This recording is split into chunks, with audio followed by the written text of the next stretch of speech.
आज की ये रिपोर्ट किसी एक शहर, किसी एक परिवार या किसी एक पीढ़ी तक सीमित नहीं है, बल्कि देश के लगभग हर घर से आती हुई उन तस्वीरों पर आधारित है जिन्हें हम रोज देखते हैं लेकिन समझने की कोशिश शायद ही करते हैं। भारत के अलग अलग हिस्सों से एक जैसी कहानियां सामने आ रही हैं, जहां माता पिता और बच्चे एक ही घर में रहते हुए भी धीरे धीरे एक दूसरे से दूर होते जा रहे हैं। शहर हों या छोटे कस्बे, घरों के अंदर एक नई तरह की खामोशी देखने को मिल रही है।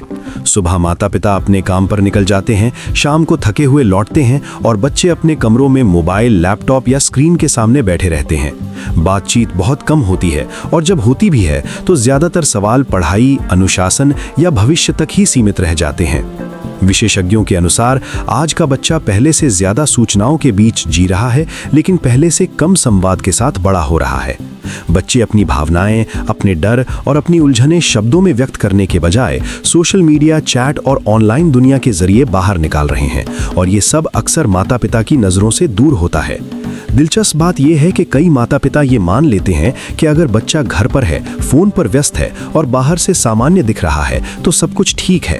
लेकिन जमीनी सच्चाई ये बताती है कि बहुत से बच्चे अंदर ही अंदर दबाव, अकेलेपन और असमंजस से जूझ रहे हैं, और ये स्थिति तब तक सामने नहीं आती जब तक मामला गंभीर ना हो जाए।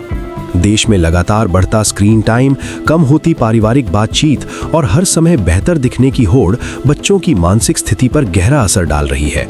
बच्चे अब ये सीख रहे हैं कि अपनी परेशानी बताने से बेहतर है उसे छुपाना, क्योंकि बोलने पर सवाल पूछे जाते हैं लेकिन चुप रहने पर सब कुछ सामान्य मान लिया जाता है। कई मनोवैज्ञानिक ये भी कहते हैं कि आज के बच्चे माता पिता से कम और इंटरनेट से ज्यादा मार्गदर्शन ले रहे हैं।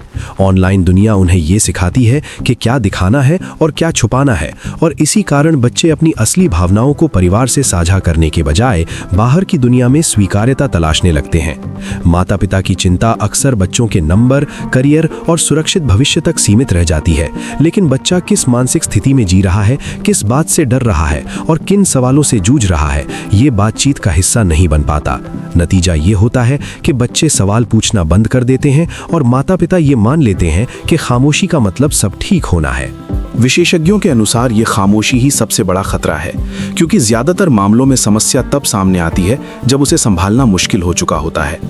कई माता पिता बाद में ये कहते हुए नजर आते हैं कि उन्हें कभी अंदाजा ही नहीं था कि उनका बच्चा इस दौर से गुजर रहा है। आज जरूरत इस बात की है कि घरों में फिर से संवाद को जगह दी जाए, बच्चों को सिर्फ देखा ही नहीं बल्कि सुना भी जाए, और ये समझा जाए कि हर सवाल का जवाब तुरंत देना जरूरी नहीं, लेकिन सवाल सुनना बेहद जरूरी है। ये रिपोर्ट किसी पर आरोप लगाने के लिए नहीं है, बल्कि एक चेतावनी है कि अगर घरों के अंदर ये दूरी बढ़ती रही तो आने वाले समय में इसके नतीजे और भी गंभीर हो सकते हैं। सवाल ये नहीं है कि बच्चे क्या कर रहे हैं, बल्कि ये है कि क्या वे अपने माता पिता से खुलकर बात कर पा रहे हैं या नहीं। सवाल यही है कि क्या हम एक ऐसी पीढ़ी तैयार कर रहे हैं जो भावनाएं छुपाना सीख रही है और सिर्फ दिखाने में माहिर हो रही है, या फिर हम अभी भी वक्त रहते इस खामोशी को समझ सकते हैं। इस रिपोर्ट में फिलहाल इतना ही। अगर आप एक माता पिता हैं तो ये सवाल खुद से जरूर पूछिए, और ऐसी ही जमीनी, गंभीर और जरूरी रिपोर्ट्स के लिए चैनल को सब्सक्राइब कीजिए, क्योंकि यहाँ हम शोर नहीं, सच्चाई सामने रखते हैं।